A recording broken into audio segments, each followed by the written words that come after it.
I am here with Brewster Kahle, founder of the Internet Archive, and some other things. Would you like to introduce yourself briefly? An old guy of the internet, and trying to still build that dream of the internet of making it a universal access to all knowledge. The library of everything, Library of Alexandria. That's sort of all there is to me.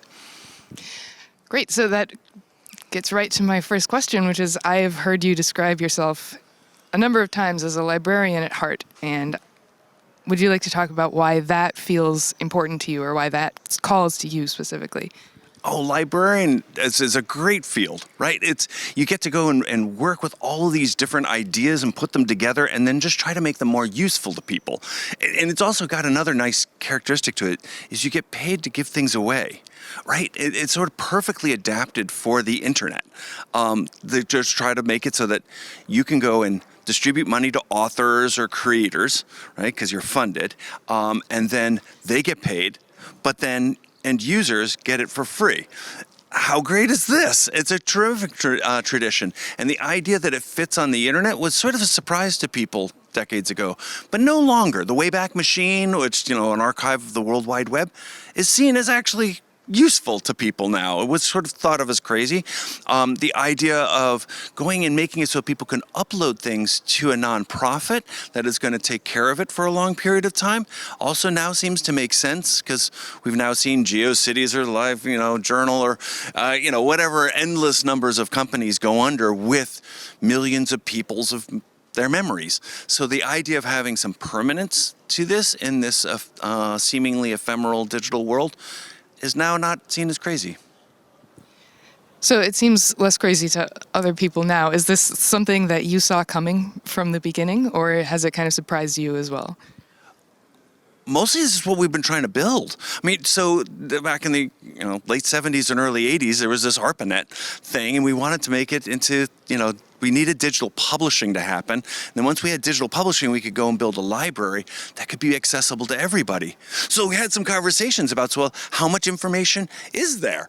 And, I could name drop, but it was these early 80s conversations about the Library of Congress, 28 million books. A book is about a megabyte. 28 million megabytes is 28 terabytes.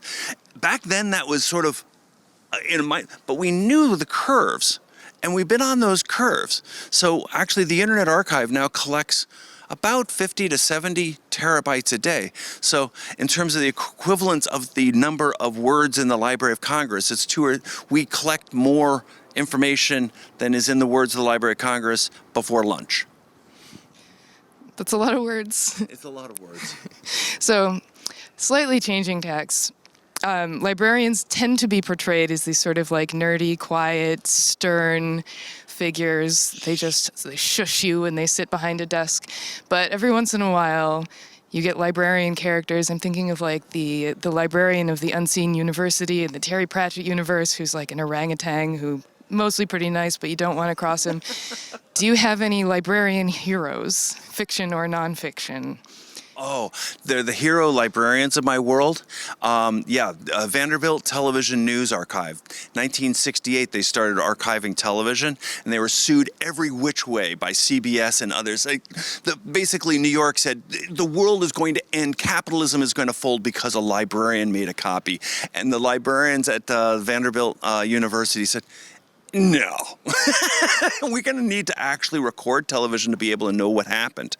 And the judge said, there is no existing law that says this is okay, but he didn't want to go and cause Vanderbilt to stop, so he just suspended the case for another 5 years until the 76 Copyright Act had this little exemption for going and doing television news archiving. These are the heroes of my world. Okay, another librarian hero is UCSF, University of California, San Francisco. They got an anonymous donation of delivered boxes on their doorstep of the documents that had been sued out of the the tobacco companies of how they were marketing to children and doing all of this stuff, and it was just sort of dropped on them. So what did they do?